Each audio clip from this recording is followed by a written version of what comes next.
جس طرح فضول خرچی انسان کو بہت نقصان پہنچاتی ہے، بالکل اسی طرح کنجوسی بھی اکثر عذاب بن جاتی ہے۔ کنجوس شخص نہ تو کسی اور پر خرچ کر سکتا ہے اور نہ ہی اپنی دولت خود اپنی ذات پر خرچ کرتا ہے۔ بس ہر وقت اس فکر میں رہتا ہے کہ کیا ترکیب کی جائے کہ ہماری دولت میں سے ایک سکہ بھی خرچ نہ ہو۔ ترکی کے ایک دیہی علاقے میں اس ہی طرح کا ایک کنجوس شخص عثمان نامی رہتا تھا۔ اس کا ایک دوست تھا سلیمان۔ دونوں بچپن کے گہرے دوست تھے، اکثر ایک دوسرے کے گھر آتے جاتے، اکٹھے گھومتے پھرتے۔ لوگ ان کی دوستی کی مثالیں دیا کرتے تھے۔ ایک دن سلیمان نے عثمان سے کہا، دوست، آج مجھے ایک قرض کی ضرورت پڑ گئی ہے، تم مجھے ایک قرض ادھار دے سکتے ہو؟ عثمان نے اس وقت تو سلیمان کو ایک قرض دے دیا۔ قرض ترکی کی کرنسی لیرہ کا سب سے چھوٹا سکہ ہوتا ہے۔ ایک لیرہ میں 100 قرض ہوا کرتے تھے۔ اب جدید زمانے میں تو قرض کا وجود ہی نہیں رہا۔ عثمان نے اپنے دوست کو قرض ادھار کیا دیا کہ اس کے قلب پہ جالے پڑ گئے۔ سوچنے لگا، پتہ نہیں میرا دوست قرض واپس بھی کرے گا یا نہیں۔ اگر اس نے قرض واپس نہیں کیا تو میرے خزانے میں تو کمی ہو جائے گی۔ 2 دن بھی نہیں گزرے تھے کہ عثمان اپنے دوست کے یہاں پہنچ گیا۔ بولا، سلیمان، مجھے یقین ہے کہ اب تمہارے پاس رقم آ گئی ہوگی، مہربانی سے میرا قرض واپس کر دو۔ سلیمان نے کہا، اتنے بے صبر کیوں ہو رہے ہو؟ مجھے جیسے ہی رقم ملے گی میں تمہارا قرض تمہیں دے دوں گا۔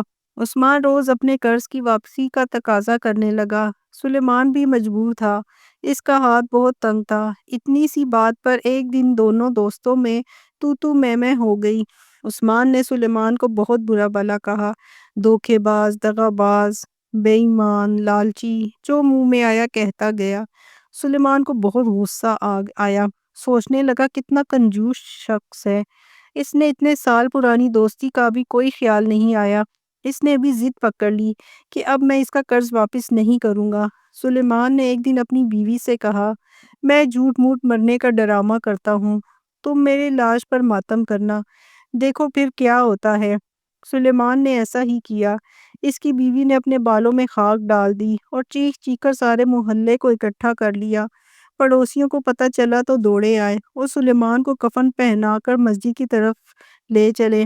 بیوی نے رو رو کر کہا، خدا کے لیے میرے شوہر کی لاش کو اس کی وصیت کے مطابق ایک رات کے لیے مسجد میں رہنے دینا، اس کے بعد دفن کرنا۔ پڑوسیوں نے ایسا ہی کیا۔ سلیمان کے مصنوعی جسد خاکی کو مسجد میں رکھ کر چلے گئے کہ صبح آ کر دفنا دیں گے۔ عثمان کو پتہ چلا کہ سلیمان تو اچانک مر گیا ہے تو وہ بہت پریشان ہوا۔ اسے فکر ہوئی کہ اب اپنا قرض کس طرح وصول کروں گا۔ پھر اچانک اسے خیال آیا کہ آخر سلیمان کی لاش کو مسجد میں کیوں رکھا گیا ہے؟ ضرور دال میں کچھ کالا ہے۔ میں ذرا چھپ کر دیکھتا ہوں کہ کیا واقعی سلیمان مر گیا ہے۔ عثمان مسجد کے ایک ستون کے پیچھے جا کر چھپ گیا۔ جب رات کا ایک پہر ادھر اور دوسرا پہر ادھر ہوا تو اتفاق سے چند چور اپنا چوری کا سامان لے کر مسجد میں آ گئے۔ چوروں میں سے ایک نے کہا، اس سے پہلے کہ صبح ہو اور لوگ نماز پڑھنے مسجد میں آئے، چلو ہم اپنا مال آپس میں تقسیم کر لیتے ہیں۔ پھر انہوں نے اپنا لوٹا ہوا تمام سونا، چاندی اور کرنسی آپس میں بانٹ لی۔ آخر میں ایک خنجر رہ گیا جس کا دستہ سونے کا بنا ہوا تھا اور اس میں قیمتی نگینے لگے ہوئے تھے۔ چور تعداد میں 5 تھے۔ ان میں سے ہر شخص چاہتا تھا کہ یہ قیمتی خنجر اسے مل جائے۔ چوروں میں سے جو سب سے بزرگ چور تھا، اس نے کہا کہ ہم میں سے جس نے بھی یہ خنجر ایک ہی وار میں اس لیٹے ہوئے شخص کے پیٹھ میں اتار دیا، خنجر اس ہی کو مل جائے گا۔ جیسے ہی پہلا چور خنجر لے کر آگے بڑھا، ستون کے پیچھے چھپا عثمان چیخ اٹھا، ٹھہرو، اسے مت مارو، اگر یہ مر گیا تو میں اپنا قرض کیسے واپس لوں گا؟ مسجد میں اندھیرا تھا۔ چور اچانک یہ آواز سن کر ڈر گئے۔ انہوں نے سوچا کہیں مسجد میں بھوت تو نہیں گھس آئے۔ وہ ڈر کے مارے کانپنے لگے اور انہوں نے مسجد سے باہر نکل کر ایک طرف دوڑ لگا دی۔ انہیں اپنا مال و دولت اٹھانے کا ہوش بھی نہ رہا۔ جب سامنے اتنی دولت پڑی ہو تو کون کافر اسے سمیٹنے آگے نہیں بڑھے گا۔ عثمان ستون کے پیچھے سے نکلا اور سلیمان کفن سمیت اٹھ کھڑا ہوا۔ سلیمان نے کہا چلو اپنا جھگڑا بھول کر یہ تمام دولت آپس میں آدھی آدھی بانٹ لیتے ہیں۔